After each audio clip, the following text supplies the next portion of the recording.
Greetings, everyone. This is Joseph, your head waiter here at LifeSource Christian Fellowship here in El Sobrante, California.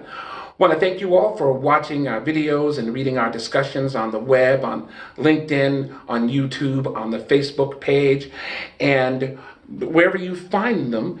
Please feel free to respond. And what we would really like to do is if you would share them with friends and neighbors and even a few enemies and strangers, that would be a great thing.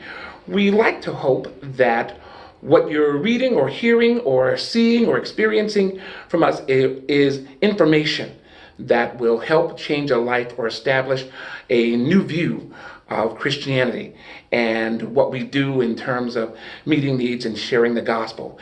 There is a reason that I call myself the head waiter here at LifeSource. Most people have the experience of a head waiter, sometimes a maitre d' at more expensive restaurants and eateries, but it's usually the head waiter if you're in a general restaurant, in most cafes and things like that. There's no such person. It's just a waiter or a waitress.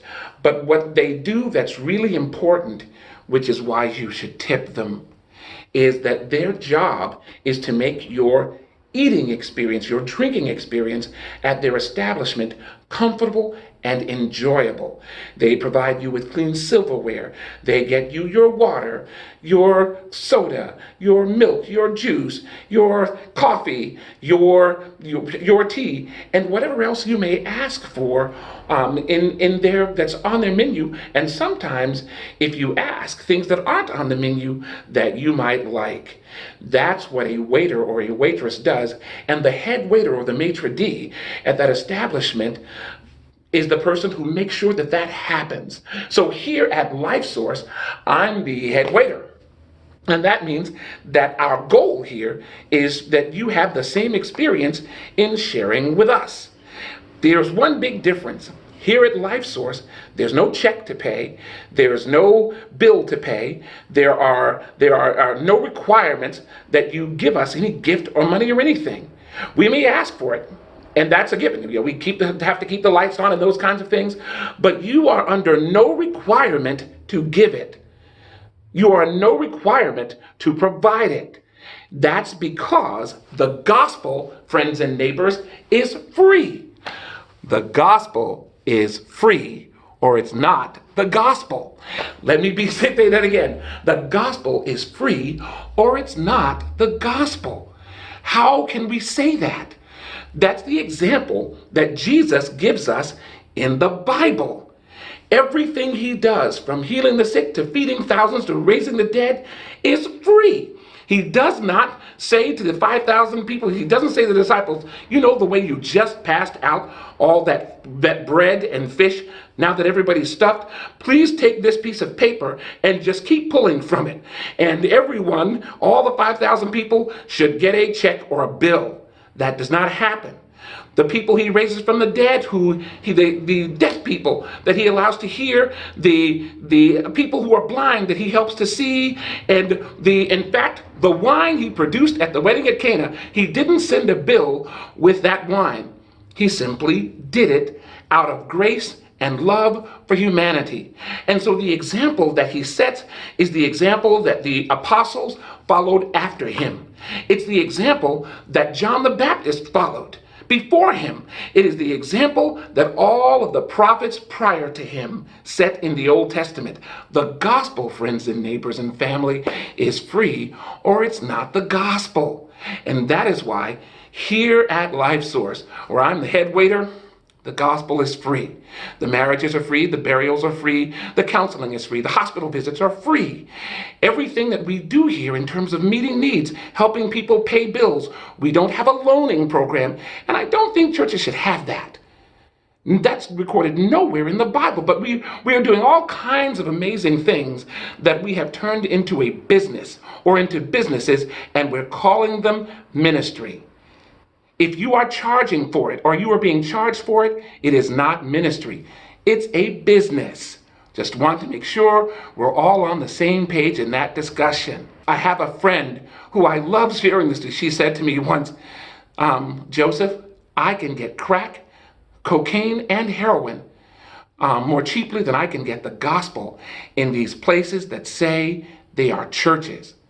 Everything they're selling, their books, their tapes, their binders, their robes, their crosses, their specialized equipment, their prayer string, their prayer cloths, their prosperity packages, and on, their financial systems, and everything else. Their counseling is even on a sliding financial scale.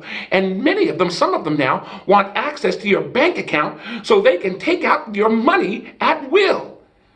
What is the name of that God? And if you're a member of that kind of organization, why on earth are you there? That's something that, whether you're a Christian or not, you should consider. Because that is how you know the people of God from the rest of the world.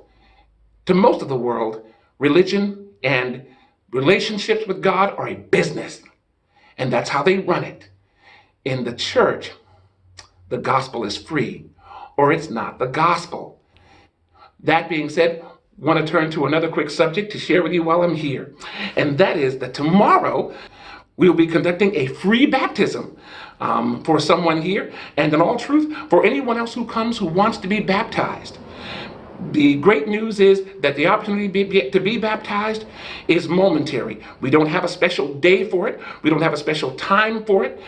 And while that's the case, we will also be talking about baptism and the subjects related to it in the church, with sprinkling versus pouring versus dunking, versus whatever else goes on that we call baptism in churches these last couple of thousand years of our existence in following Jesus the Christ.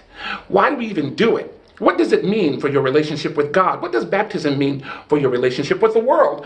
What does baptism mean for your relationship in the church, in the body of Christ? We'll be talking about a little of that, and as people raise questions or things like that in our sharing space, hopefully it will be an enjoyable time, and people will hear the Bible's position on the subject, God's position on the subject, which is really our goal, to make sure that we meet people's needs so that at the end they have heard, seen, and or experienced Jesus. Feel free to come out and join us. We're at 5161 El Sobrante Road here in El Sobrante, California. You can visit our website, comment there.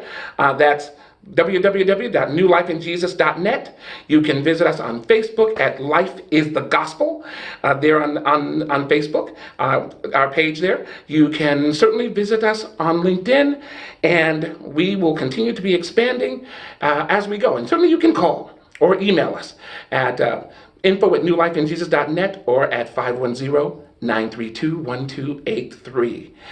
Again, thank you for listening. This is Joseph, head waiter here at LifeSource, where the gospel is free, or it's not the gospel. Thanks for listening, and come out and share with us.